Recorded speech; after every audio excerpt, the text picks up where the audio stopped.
Yan, good morning, good afternoon, and good evening po sa lahat ng makakapanood ng video na ito. Welcome po sa aking channel sa Christian Revealed Apologetics. Ako po pala si Rex the Evangelist.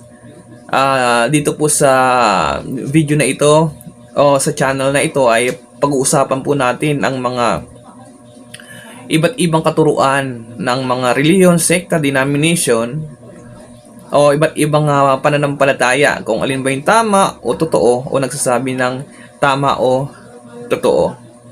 Ngayon dito sa video na ito, ang pag-uusapan po natin ay yung patungkol sa salitang kaligtasan. Bakit? Kasi hindi naman po lahat ng nagtuturo ng patungkol sa kaligtasan ay tama ang kanilang tinuturo, kasi hindi naman po lahat ng nagbabasa ng Biblia ay tama po yung kanilang tinuturo, kasi hindi lahat ng nagbabasa ng Biblia ay tama yung pagkaunawa sa talata o right understanding. Kasi sa Biblia po ay mayroon po tayong tinatawag na right understanding. Then kapag tama yung understanding o unawa sa mga verse o sa talata, doon po magkakaroon ng right interpretation. So kapag meron pong right understanding and right interpretation, doon mo lang po malalaman na tama yung iyong paniniwala o doktrina o aral. Kasi hindi nga po lahat ng umahawak ng Biblia ay mayroong right understanding. Kasi ang Biblia ay ang nabibigay po diyan ng tamang pagkaunawa, yun pong binigyan ng karunungan ng Diyos. Kasi ang karunungan ng Diyos ay nanggagaling lang po yan sa Diyos. Kaya sabi doon sa Santiago, kung sino man ang nagkukulang sa inyong karunungan ay humingi sa Diyos at siya'y bibigyan, at hindi tawag dito, hindi manunumbat pagka ang Diyos ay nagbigay, hindi siya manunumbat pagka humingi ka sa Diyos ng karunungan. So ngayon po ang pag-uusapan po natin yung patungkol sa salitang kaligtasan. Sa dami kasi ng reliyon sa mundo, hindi mo na malaman kung ikaw ay hindi nag-aaral ng salita ng Diyos, kung ano ba talaga yung kaligtasan na tinuturo ng Biblia, kailan maliligtas, sino ang maliligtas, bakit kailangan maligtas, at saan dapat maligtas ang tao. Dito po sa babasahin ko ay sabi dito, banyaga sa ating mga Pilipino ang biblikal na salitang kaligtasan.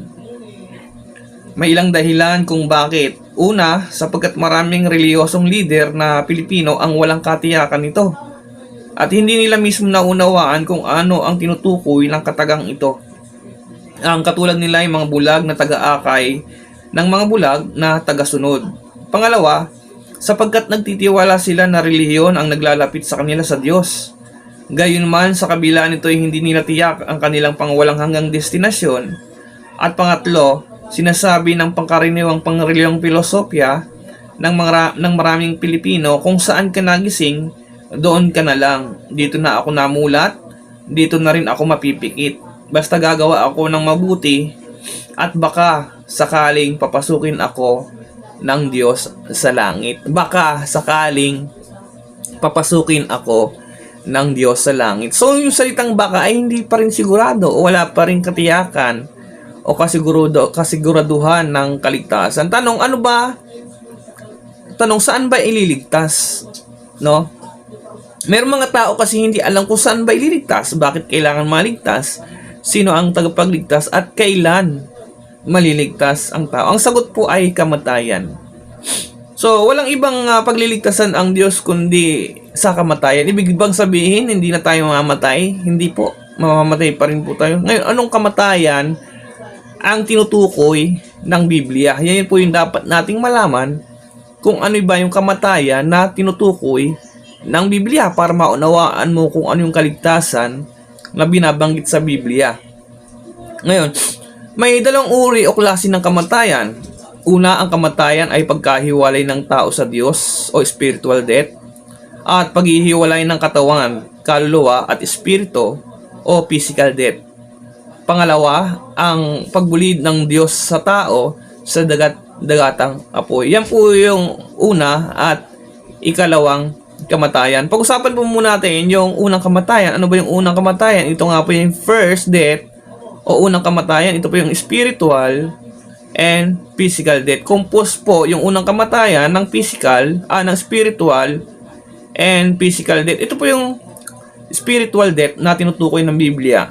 Mababasa po natin yan sa Efeso 2:1 o kaya Ephesians chapter 2 verse 1 sa English. Sa Tagalog po natin babasahin. At kayo binuhay niya nang kayo'y mga patay dahil sa inyong mga pagsalangsang at mga kasalanan. Dito makikita mo po dito na ang sinulatan po dito ni Apostle Paul ay mga buhay physically, pero patay sila spiritually. Ito po yung kalagayan ng una ng mga Kristiyano nung hindi pa sila Kristiyano o hindi pa sila ligtas. Sabi dito, at kayo'y binuhay niya nang kayo'y mga patay dahil sa inyong mga pagsalangsang at mga kasalanan. Bagamat buhay po sila physically o buhay sila physically, yung kanilang katawan, yung kanilang espiritu ay patay. Ang tinutukoy po diyan na binuhay yung kanilang espiritu, hindi po yung kanilang physical, kasi buhay nga po yung physical kaya nga nasulatan sila ni Apostle Paul. Sabi diyan, at kayo'y binuhay niya nang kayo'y mga patay dahil sa inyong mga pagsalangsang at mga kasalanan. Ang patay po na tinutukoy dito, ito nga po yung binabanggit na spiritual death o patay sa espiritu ang tao. Simula nung magkasala ang tao ay namatay siya sa espiritu o spiritual death. Sa Ephesians chapter 2 verse 5 o Episode 2:5 sabi dito, bagamat tayo mga patay dahil sa ating mga kasalanan, tayo binuhay na kalakip ni Kristo. Sa pamamagitan ng biyaya, kayo'y nangaligtas. No? Bagamat tayo mga patay, spiritual pa rin po ang tinutukoy dito. Dahil sa ating mga kasalanan, tayo binuhay na kalakip ni Kristo. Sa pamamagitan ng biyaya, kayo'y nangaligtas. No? Patay spiritual ang tinutukoy po dyan, hindi po yung patay physical. Kasi sinulatan nga po yung mga taga-Epeso ni Apostol Paul. Dito po sa 1 Timothy chapter 5 verse 6, datapwat ang nagpapakabuyo sa mga kalayawan, bagamat buhay ay patay. Kita mo, bagamat buhay ay patay. Saan patay? Nagpapakabuyo nga sila sa kalayawan. Di spiritual death nga po yun, yung tinutukoy doon. So ito man po yung physical death na sakop ng unang kamatayan. Sakop ng unang kamatayan, yung spiritual. Pangalawa, yung physical. Yan po yung unang kamatayan, spiritual at saka physical death. Sa physical death, ito po yung sakop ng unang kamatayan. Yung kamatayan physical naman po ito. Ito naman po yung kamatayan physical. Sabi dito sa Genesis chapter 3 verse 19, sa pawis ng iyong mukha ay kakain ka ng tinapay hanggang sa ikaw ay mauwi sa lupa. Sapagkat diyan ka kinuha, sapagkat ikaw ay alabok, at sa alabok ka uuwi. So yan po yung kamatayang composed ng kamatayang unang kamatayan, yung spiritual at saka physical. Kamatayan sa spiritual at kamatayan sa katawan. So ano ba yung kamatayan sa katawan? Ang kamatayan sa katawan, ito po yung paghihiwalay ng kaluluwa sa katawan at espiritu. Sabi dito sa Mga Hari, chapter 17 verse 20, 21 hanggang 22. Sa verse 20 po muna tayo. At siya'y dumaing sa Panginoon at nagsabi, O Panginoon kong Diyos, dinalhan mo rin ba ng kasamaan ang bao na aking kinatutuluyan sa pagpatay sa kanyang anak? 21. At siya'y umunat sa bata na makatlo at dumaing sa Panginoon at nagsabi, O Panginoon kong Diyos, idinadalangin ko sa iyo na iyong pabalikin ang kanyang kaluluwa ng batang ito. O Panginoon kong Diyos, idinadalangin ko sa iyo na iyong pabalikin sa kanya ang kaluluwa ng batang ito. Verse 20, At dininig ng Panginoon ang tinig ni Elias, at ang kaluluwa ng bata ay bumalik sa kanya, at siya'y muling nabuhay. So, pagka namatay po kasi yung katawang physical, umaalis po yung kaluluwa. Yun po yung kamatayang physical. Aalis po yung kaluluwa doon sa katawan. Yan po ay kamatayan din po ang tinutukoy diyan. Ang ibig sabihin yan po yung unang kamatayan, sakop yung spiritual at saka physical. Sa Santiago chapter 2 verse 26, Sapagkat kung paanong ang katawan ay walang espiritu ay patay, ay gayon din ang pananampalataya na walang magawa ay patay. So pag namatay po yung katawan ng tao, hihiwalay po yung kaluluwa at espiritu. Ang katawan po ay babalik sa alabok, kasi sabi doon sa Genesis chapter 3 verse 19, sa pawis ng iyong mukha ay kakain ka ng tinapay hanggang sa ikaw ay mauwi sa lupa, sapagkat yan ka kinuha, sapagkat ikaw ay alabok at sa alabok ka uuwi. Pag namatay yung ating katawang lupa, ito po yung inililibing sa sementeryo. Paglipas ng panahon, babalik po sa alabok yung mauwi sa alabok. Kaya kung may nakikita kayo doon sa sementeryo, mga bukas na nicho, ay yung mga matatagal ng panahon, mga lupa na lang po yung mga iyon, no? Lupa. So, kaya nga, kaya sabi sa Genesis chapter 3 verse 19, sa pawis ng iyong mukha ay kakain ka ng tinapay hanggang sa ikaw ay mauwi sa lupa. So, yun po yung kamatayan, unang kamatayan, spiritual at saka physical. Pagkamatay sa espiritu at saka sa katawan, yan po yung unang kamatayan. Yung pangalawang kamatayan naman po ay babasahin po naman natin. Ano ba yung ikalawang kamatayan po ay babasahin naman po natin yung second death. Sa Pahayag chapter 20 verse 12, 13 and 14, sabi po dito, at nakita ko ang mga patay, malalaki at maliliit, na nangakatayo sa harapan ng luklukan, at nangabuksan ang mga aklat, at nabuksan ang ibang aklat, na siyang aklat ng buhay. At ang mga patay ay hinatulan ayon sa mga bagay na nasusulat sa mga aklat, ayon sa kanilang mga gawa. 13, at ibinigay ng dagat ang mga patay sa espiritu, no, na nasa kanya, at ibinigay ng kamatayan at ng Hades ang mga patay na nasa kanila. At sila'y hinatulan bawat tao ayon sa kanya-kanyang mga gawa. Verse 14, at ang kamatayan at ang Hades ay ibinulid sa dagat-dagatang apoy. Ito ang ikalawang kamatayan, sa makatuwid ay ang dagat-dagatang apoy. Sa Pahayag chapter 21 verse 8, sabi dito, ngunit sa mga duwag at sa mga hindi mananampalataya, at sa mga kasuklam-suklam, at sa mga mamamatay tao, at sa mga mapakiapid, at sa mga manggagaway, at sa mga mapagsamba sa Diyos-Diyosan, at sa lahat ng mga sinungaling, ang kanilang bahagi ay sa dagat-dagatang nagnininga sa apoy at asupre, na siyang ikalawang kamatayan. So, yan po ang ibig sabihin ng kamatayan. Meron pong tinatawag na una at ikalawang kamatayan. Ito po yung unang kamatayan ay binasa na po natin, at ang ikalawang kamatayan yung dagat-dagatang apoy, nagniningas na apoy at asupre, na siyang ikalawang kamatayan. So, diyan po ang dapat na ang tao ay maligtas, no? Diyan po, bakit? Kasi lahat po ng tao ay diyan po mapupunta, ang taong hindi po ligtas. Bakit? Dito sa mga babasahin po nating talata, bakit po mapupunta ang tao diyan sa ikalawang kamatayan? Ang tanong diyan, nakatakda o itinakda ba ang kamatayan ng tao? Sabi dito sa Hebrews o Hebreo chapter 9 verse 27, at kung paanong itinakda sa mga tao ang mamatay ng minsan, at pagkatapos nito ay ang paghukom. So ito po yung sakop pa rin po ito sa unang kamatayan, yung kamatayan dito sa Hebrews chapter 9:27. Ito po yung kamatayang pisikal, no? Kamatayang pisikal, ito po yung sakop ng unang kamatayan. Doon sa binasa natin ng una, sa Hebrews chapter 9 verse 27, sabi po dito, at kung paanong itinakda sa mga tao ang mamatay ng minsan, at pagkatapos nito ay ang paghuhukom. So tanong, bakit ba namamatay ang tao? Sagot sa Roma chapter 6 verse 23, sabi po dito, sapagkat ang kabayaran ng kasalanan ay kamatayan, datapwat ang kaloob na walang bayad ng Diyos ay buhay na walang hanggan kay Kristo Jesus na Panginoon natin. So kaya po namamatay ang tao dahil bayad po yun sa kasalanan, kasi ang kabayaran ng kasalanan ay kamatayan. Consequence, yan ang ibig sabihin niyan, no? Kung anong nagawa mo, yun yung kabayaran mo. Yun. Kung baga sa batas ng Pilipinas, kapag ikaw ay nagkasala, meron pong penalty.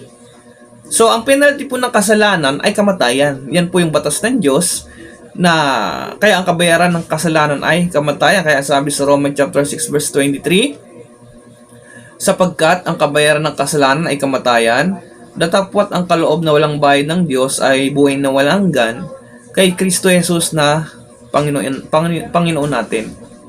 Tanong, yung kasalanan ba ay pumasok sa sanlibutan?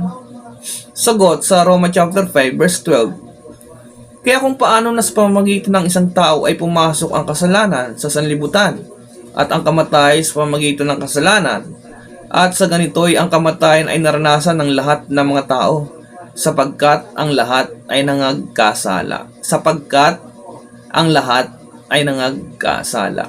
So, ibig sabihin yung kasalanan po, kaya po namamatay yung tao ay pumasok sa sanlibutan. No? Kaya ang tao ay namamatay dahil sapagkat ang lahat ay nangagkasala. No? Kaya po namamatay lahat ng tao. Tanong, ano ba ang kasalanan? Sa 1 John chapter 3 verse 4, sabi po dito, ang sino mang gumagawa ng kasalanan ay sumasalangsang din naman sa kautusan. At ang kasalanan ay ang pagsalangsang sa kautusan. So, ibig sabihin, ang kasalanan, pag sumuway ka sa kautusan, yan po yung kasalanan. Kaya sabi po dyan, ang sino mang gumagawa ng kasalanan ay sumasalangsang din naman sa kautusan. At ang kasalanan ay ang pagsalangsang sa kautusan. Tanong, sino ba ang nagkakasala? O sabi dito sa Roma 3:23, sapagkat ang lahat ay nangagkasala. Nangagkasala nga at hindi nangakaabot sa kaluwalhatian ng Diyos. Sapagkat ang lahat ay nangagkasala nga at hindi nakakaabot sa kaluwalhatian ng Diyos. Mula doon kay Adan, simula nung nagkasala si Adan ay, yun nga, kung sa English kasi babasahin natin yung Romans 6:23, yung kaninang binasa natin, yung pumasok ang kasalanan sa sanlibutan. Sa English yun, past yun naipasa yung kasalanan. So, ibig sabihin, lahat ng tao ay makasalanan. Kaya ang lahat ng tao ay mamamatay libas sa Panginoong Hesus na walang kasalanan o hindi nagkasala. Simula doon kay Adan hanggang sa nabubuhay na tao ngayon sa panahon natin, hanggang sa katapusan ng mundo, lahat ng tao ay nagkasala. Kaya sila nagkakasala dahil meron silang tinatawag na nature sin o naipasang kasalanan sa kanila. Yan po ang dahilan kung bakit ang tao ay namamatay. Kasi kung hindi naman sila nagkasala, si Adan ay hindi naman pumamatay ang tao. Kasi nagsimula po yung kasalanan doon po sa Eden nung sumuway sila na huwag kang kakain ng bungang kahoy na oras na kumain ka, ikaw ay mamamatay. Tanong, namatay ba sila? Yes, namatay po sila spiritually and physically. Pero hindi instant yung physically, pero yung spiritually, instant po yun. Pero physically, nabuhay po sila ng mahabang taon, pero namatay po sila. Kasi sakop nga po yung physically ng unang kamatayan. No? So, dito po sa tanong, yung nagkakasala ba ay makasalanan? Sabi dito sa Santiago chapter 2 verse 10, sapagkat ang sino mang gumaganap ng buong kautusan at gayon may natitisod sa isa ay nagiging makasalanan sa lahat. So, kahit sundin mo po ang kautusan ng Diyos, no, mga utos ng Diyos o 10 commandments, malabag mo man yung isa, sabi diyan makasalanan ka pa rin. Kaya sabi dito sa Santiago chapter 2 verse 10, sapagkat ang sino mang gumaganap ng buong kautusan at gayon may natitisod sa isa ay nagiging makasalanan sa lahat. Tanong, paano ba mapapatawad ng Diyos sa kasalanan? So, ibig sabihin, ang tao ay makasalanan po yan sa paningin ng Diyos. Kaya hindi po pwedeng magsama yung makasalanang tao at banal na Diyos. Kaya hindi po pwedeng pumasok sa langit ang tao kasi ang tao ay makasalanan. Kaya kahit anong gawin niyang mabuti o pagsunod sa kautusan ng Diyos ay makasalanan pa rin siya. Hindi po yan makapagliligtas. Yung pagsunod sa kautusan ng Diyos kasi ang kautusan ay pinapakita lang ng kautusan kung gaano kasama ang tao. Pinapakita. Hindi po yan para maligtas ang tao. Hindi po yan ang paraan, yung pagsunod sa kautusan. Sa susunod, yan po yung ating pag-uusapan kung para saan ba yung kautusan, kung yan ba ay makapagliligtas o hindi. Ngayon, pag-usapan po natin yung tamang paraan ng kaligtasan. Ang tanong, paano ba mapapatawad ng Diyos sa kasalanan? Kasi para ikaw ay mapatawad ng Diyos sa kasalanan, kailangan mong humingi ng tawad. Sabi dito sa Lucas chapter 5 verse 32, ang sabi po dito ni Jesus, hindi ako pumarito upang tawagin ang mga matuwid, kundi ang mga makasalanan sa pagsisisi. Kailangan po ang tao ay magsisi, talikuran ng kanyang kasalanan. Huwag na po siyang mamuhay sa kasalanan. No?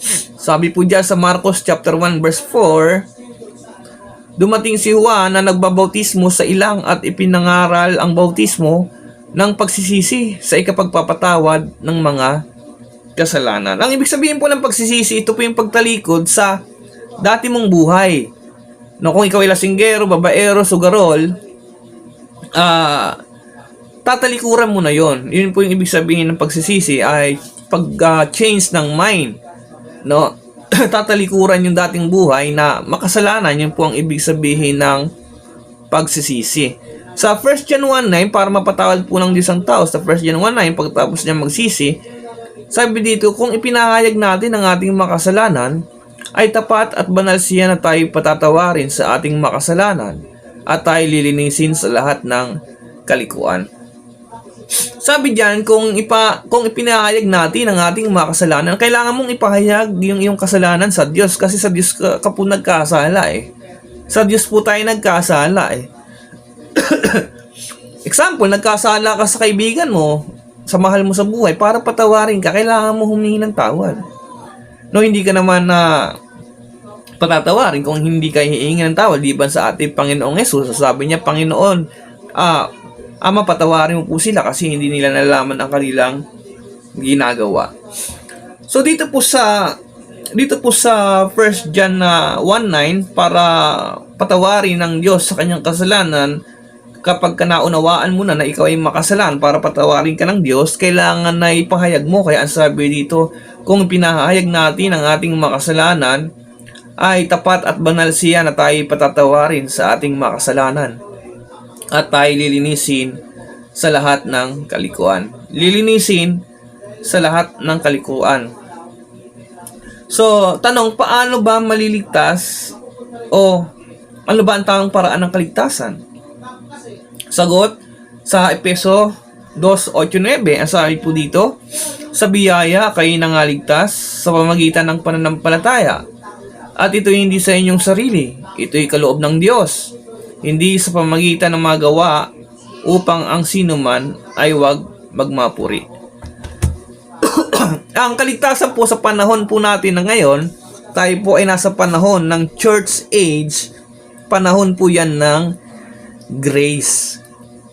Hindi po tayo panahon na kinukuha ng ibang talata na yung magtitiis hanggang sa wakas ay siyang maliligtas. Ibang panahon po iyon. Iyon po yung after ng grace, no? Dispensation of grace o panahon ng grace.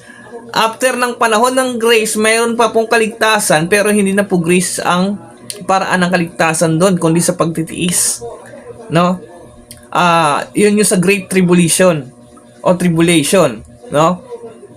Na para maligtas ang tao doon ay kailangan mo magtiis. Yun yung pagkatapos ng rapture, no? Sa susunod yan po yung ating pag-uusapan.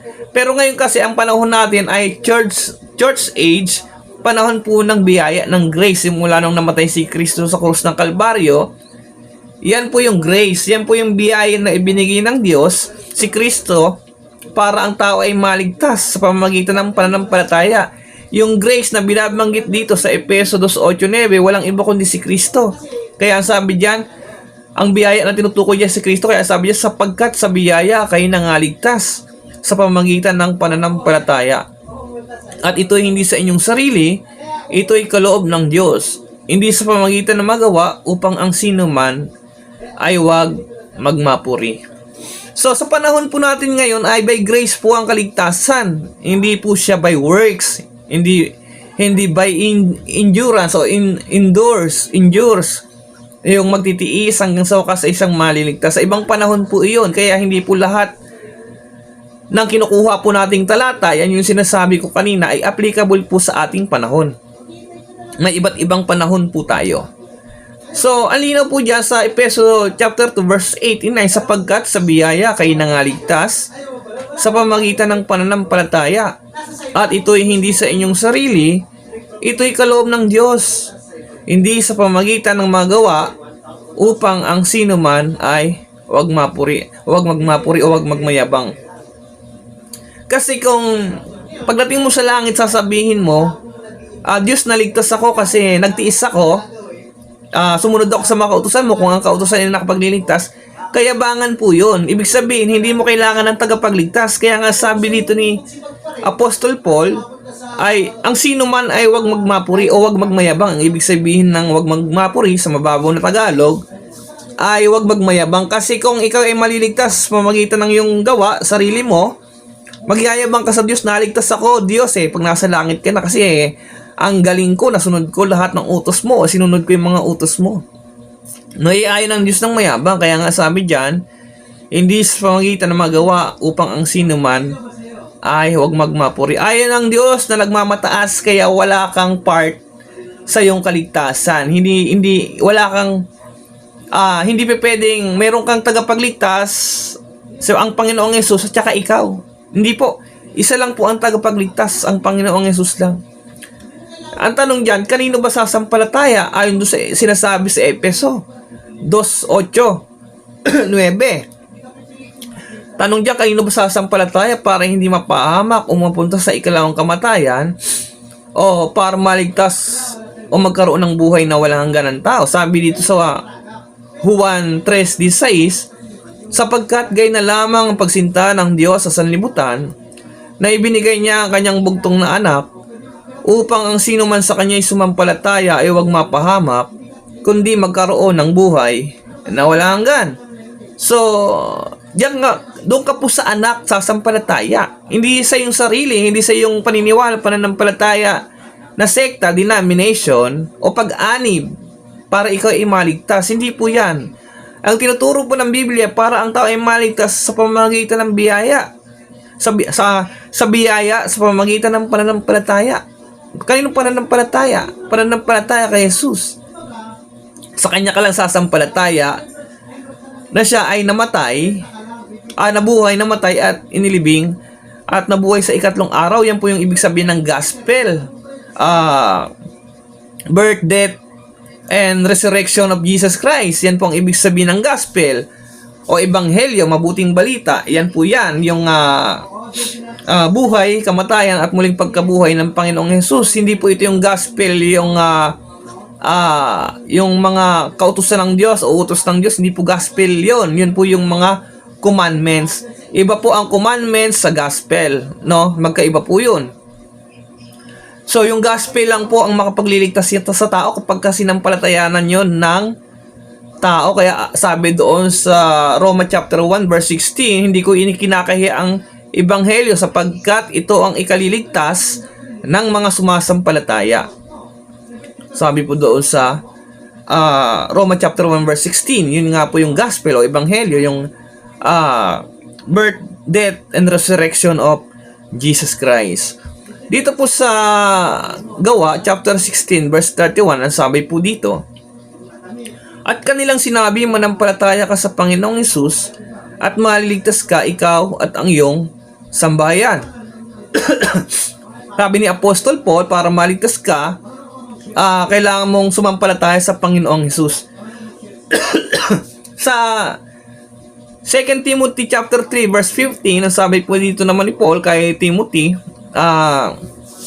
at mula sa pagkasanggol ay iyong nalalaman ang mga banal na kasulatan na makapagdudunong sa iyo sa ikaliligtas sa pamamagitan ng pananampalataya kay Kristo Jesus. Ang kaligtasan po rito, ang sabi po dito ni Paul kay Timothy, at mula sa pagkasanggol, alam na ni Timothy yung paraan kung paano maligtas. At mula sa pagkasanggol ay iyong nalalaman ang mga banal na kasulatan o scripture. tinuturo na sa scripture kung paano ang tao ay maligtas. No? Sabi diyan, nalalaman ang at mula sa pagkasanggol ay iyong nalalaman ang mga banal na kasulatan. No? Na makapagpadunong sa iyo sa ikaliligtas sa pamamagitan ng pananampalataya kay Kristo Jesus. Hindi po sinabi ni Apostol Paul na ang makapagliligtas kay Timothy yung pag-anib niya sa reliyon o sa iglesia o paggawa ng mabuti, kundi ang sabi niya ay yung pananampalataya kay Kristo Jesus. Yun po ang sabi ni Apostol Paul. Tanong, anong klaseng pananampalataya yan? Sagot sa Roma chapter 10 verse 9, sapagkat kung ipahayag mo ng iyong bibig si Jesus na Panginoon at sasampalataya ka sa iyong puso na binuhay siyang mag-uli ng Diyos sa mga patay, ay maliligtas ka. So, kailangan mong ipahayag. Yun nga po yung gospel Sapagkat kung ipapahayag mo ng iyong bibig na si Jesus ay Panginoon at sasampalataya ka sa iyong puso na binuhay siyang mag-uli ng Diyos sa mga patay, ay maliligtas ka. Yan po yung gospel, yan po yung ebanghelyo na makapagliligtas sa tao. Yan po yung sinasabi sa Roma chapter 1 verse 16 na yung ebanghelyo ang makapagliligtas, hindi po yung ating gawa, kundi yung ebanghelyo. Hindi yung kautusan, kundi yung ebanghelyo, yung mabuting balita, no? Yung gospel. So sa Roma chapter 10 verse 10, sabi dito, sabi diyan, balikan natin yung Roma 10:9, sapagkat kung ipinahayag mo ng iyong bibig si Jesus na Panginoon at sasampalataya ka sa iyong puso na binuhay siyang mag-uli ng Diyos sa mga patay, ay maliligtas ka. Pahayag mo ng iyong bibig na Panginoon mo si Jesus, kailangan mo tanggapin siya bilang Panginoon, Diyos at tagapagligtas ng iyong buhay. Mamaya pag-usapan po natin yan. Sa Roma chapter 10 verse 10, ang sabi po dito, sapagkat ang tao ay nananampalataya ng puso sa ikatutuwid at ginagawa sa pamamagitan ng bibig ang pagpapahayag sa ikaliligtas. Kailangan ipahayag ng iyong bibig na si Jesus ay Panginoon. Sapagkat ang tao ay nananampalataya ng puso sa ikatutuwid. Kailangan yung pananampalataya nanggagaling sa puso, yun yung ikatutuwid. Sabi diyan, at ginagawa sa pamamagitan ng bibig ang pagpapahayag sa ikaliligtas. Ipahayag mo na Panginoon mo si Jesus. Yan po yung paraan na ang tao ay maligtas. No? Sa tanong, sino ang tatanggapin o sasampalatayanan? Sagot sa Juan 1:12, ang sabi po dito sa John chapter 1 verse 12. Sabi po dito, datapwat ang lahat ng sa kanya ay nagsitanggap, ay pinagkalooban niya sila ng karapatang maging mga anak ng Diyos. Sa makatuwid bagay ang mga nagsisampalataya sa kanyang pangalan. So, ibig sabihin, yung mga sumampalataya kay Jesus, mga tinanggap si Jesus bilang Panginoon, bilang Diyos at tagapagligtas, siya po yung mga naging anak ng Diyos. So, susunod yan po yung ating magiging topic, kung lahat ba ng tao ay anak ng Diyos. No? At ang mga benepisyo ng pagiging anak ng Diyos. So, ibig sabihin, lahat po ng sumampalataya kay Jesus ay naging anak ng Diyos, no? Tanong, pag ang tao ay sumampalataya kay Kristo o tinanggap si Kristo, mananahan ba si Kristo sa puso ng tao? Ang sagot po dyan sa Efesos chapter 3 verse 17, ang sabi po dito, na si Kristo ay manahan sa inyong mga puso sa pamamagitan ng pananampalataya upang kung kayo mag-ugat at magtumibay sa pag-ibig. Merong mga tao, merong relihiyon, pero wala namang Kristo sa puso no? Nakagisnan nila kasi tradisyon. Namana lang na kung ano yung paniniwala ng kanilang magulang, yun na rin yung kanilang paniniwala. Pero pag-aaralan mo, wala po talagang Kristo sa puso no? Kasi ang tunay na Kristiyano, yun po yung tunay na Kristiyano, may Kristo sa puso. Kaya ang tawag doon, Kristiyano. Christ, nanaan si Kristo sa puso, nanampalataya sa puso. Yun po ang ibig sabihin ng salitang Kristiyano. Sa susunod, yan po yung pag-aaralan nating malalim, yung salitang Kristiyano, kung lahat ba ng tao ay Kristiyano, o yung ibig sabihin, lahat ba ng sekta ay o denomination o paniniwala ay Kristiyano, yung mga nagkiklaim na Christian ako o Christian kami, ipag-aralan natin kung tunay nga bang Christian. Kasi marami nagkiklaim na salitang Christian, pero hindi naunawaan kung ano ba yung ibig sabihin ng talaga ng salitang Christian. So, susunod yan po yung ating pag-usapan. Tanong, pagnanahan ba si Kristo sa puso ng tao? Ano ba ang ibinigay sa kanya o ano ang mayroon sa kanya? Sabi po dito sa Juan, 1 John chapter 5 verse 11 hanggang 13, sabi po dito, at ito ang patotoo, na tayo binigyan ng Diyos ng buhay na walang hanggan. At ang buhay na ito ay nasa kanyang anak. Sa 12, ang kinaroroonan ng anak ay kinaroroonan ng buhay. Ang hindi kinaroroonan ng anak ng Diyos ay hindi kinaroroonan ng buhay. 13, ang mga bagay na ito ay sinulat ko sa inyo upang inyong maalaman na kayo'y mayroong buhay na walang hanggan. Sa makatuwid ay sa inyong nananampalataya sa pangalan ng anak ng Diyos. Sino daw ay may buhay na walang hanggan? Yung mga nananampalataya lang po sa anak ng Diyos. Hindi naman po lahat ng tao ay nananampalataya sa anak ng Diyos eh. Yung iba, ritual na lang, nakasanayan, practice sa simbahan. Pero hindi talaga nananahan si Kristo sa kanilang puso kasi hindi sila nagkaroon ng personal encounter in Christ. Sa susunod yan po yung ating pag-uusapan. Personal encounter in Christ to be a Christian. Tanong, totoo ba na ang sumasampalataya may buhay na walang hanggan? Ito po ang sagot ni Kristo. Ito po yung huling talata na aking babasahin. Si Kristo na po ang nagsasalita sa talatang ito na kung ang sumasampalataya ba ay may buhay na walang hanggan. Take note, may buhay, hindi magkakaroon. Kahit doon sa verse 1 John chapter 5 verse 11 to 13, ang hindi po sinabi doon magkakaroon, kundi mayroong buhay na walang hanggan.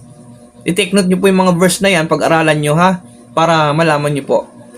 Dito sa last verse na ating babasahin, yung sinabi ni Jesus patungkol sa mga sumasampalataya, ano ba ang meron sa mga sumasampalataya? Sabi dito, katotohanan sinasabi ko sa inyo, ang sumasampalataya ay may buhay na walang hanggan.